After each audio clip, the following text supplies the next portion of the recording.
সকলকে স্বাগতম জানাই স্টাডি ফর টপ চ্যানেলে। তো আজকের এই ভিডিওটা তোমাদের জন্য, তোমরা যারা ত্রিপুরার জেল পুলিশের তোমরা ফিজিক্যালি কোয়ালিফাইড হয়েছো এবং তোমরা এখন রিটেন এক্সামিনেশনের জন্য প্রিপারেশন নিচ্ছ। তো আজকের এই ভিডিওটার মধ্যে তোমাদের জন্য থাকছে কিছু ইম্পর্টেন্ট এমসিকিউ সিরিজ, যেগুলি তোমাদের এক্সামের জন্য খুবই ইম্পর্টেন্ট, গুরুত্বপূর্ণ। এটা হচ্ছে তোমাদের যে পার্ট ওয়ান রয়েছে, সিলেবাসের পার্ট ওয়ান রয়েছে 30 মার্কের। সেই 30 মার্কের মধ্যে যে ডিপার্টমেন্ট রিলেটেড টপিকস অনেকগুলো টপিক রয়েছে, প্রিজনার, তারপর public administration, human rights, gender, law, discipline, তারপর রয়েছে constitution, police related GK questions, তারপর হেলথ অ্যান্ড নিউট্রিশন, তারপর রয়েছে psychology, vocational courses, information technology and last রয়েছে কম্পিউটার। তো আজকে যে এমসিকিউগুলি থাকবে সেগুলি পুলিশ রিলেটেড, পুলিশ জিকে এগুলি। তো ভিডিওটা শুরু করার আগে বলে রাখি, কার যদি আপকামিং জিআরবিটি2, group C, group D, high court, group D এবং জেল পুলিশের নোটসের প্রয়োজন হয়, আমাদের কাছে সবগুলির ফুল সিলেবাসমেন্টের নোটস রয়েছে।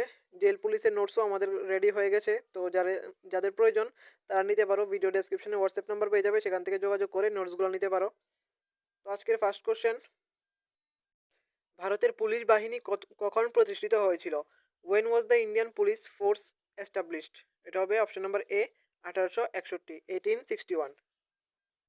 তারপর নেক্সট, ভারতের পুলিশের সর্বোচ্চ পদাধিকারী কর্মকর্তা কে? Who is the highest ranking officer in Indian police? তো এটার কারেক্ট আনসার হবে অপশন নাম্বার এ, রাজ্য পুলিশের মুখ্য পুলিশ মহানির্দেশক, মহাপরিদর্শক, অর্থাৎ DGP, director general of police. Next, ভারতের পুলিশ বাহিনী কোন আইনের অধীনে পরিচালিত হয়? Under which act does Indian police operate? এটা হবে অপশন নাম্বার এ, পুলিশ আইন 1861, পুলিশ অ্যাক্ট 1861, 1861। নেক্সট, সিআরপিএফ এর পূর্ণরূপ কি? Full form of CRPF is কেন্দ্রীয় রিজার্ভ পুলিশ বাহিনী, অর্থাৎ central reserve police force. Next, ভারতের পুলিশের জন্য আইপিএফ কোথায়? আইপিএফ বোঝায়, what does IPF mean for Indian police? এটা হবে ইন্ডিয়ান পুলিশ ফোর্স। তারপর নেক্সট, বিএসএফ ভারতের কোন সীমান্তে দায়িত্ব পালন করে থাকে? On which border does BSF operate in India? এটা হবে অপশন নাম্বার এ, আন্তর্জাতিক সীমান্ত মানে ইন্টারন্যাশনাল বর্ডার।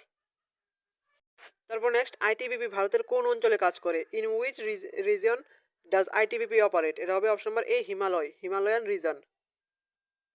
নেক্সট, এনএসজি ভারতের জন্য কি? What is NSG in India? এটা হবে অপশন নাম্বার এ, জাতীয় সুরক্ষা গোষ্ঠী, অর্থাৎ ন্যাশনাল সিকিউরিটি গার্ড। তারপর নেক্সট, সিআইএসএফ কোন ক্ষেত্রের নিরাপত্তা দায়িত্বে রয়েছে? Which area does CISF provide security for? এটা হবে অপশন নাম্বার এ, শিল্প এবং সরকারি প্রতিষ্ঠান, অর্থাৎ ইন্ডাস্ট্রিয়াল অ্যান্ড গভর্নমেন্ট ইনস্টলেশনস। তো আজকের এই ভিডিওটা এতটুকুই ছিল। আমরা চেষ্টা করবো আরও তোমাদের জন্য ইম্পর্টেন্ট ক্লাসেস নিয়ে আসার জন্য। আর যদি নোটস লাগে, ভিডিও ডেসক্রিপশনে হোয়াটসঅ্যাপ নাম্বার থেকে যোগাযোগ করতে পারো। তো আজকের এই ভিডিওটা এতটুকুই। এরকম ইনফরমেটিভ ভিডিও সবার প্রথমে পাওয়ার জন্য সাবস্ক্রাইব করুন আমাদের চ্যানেলকে।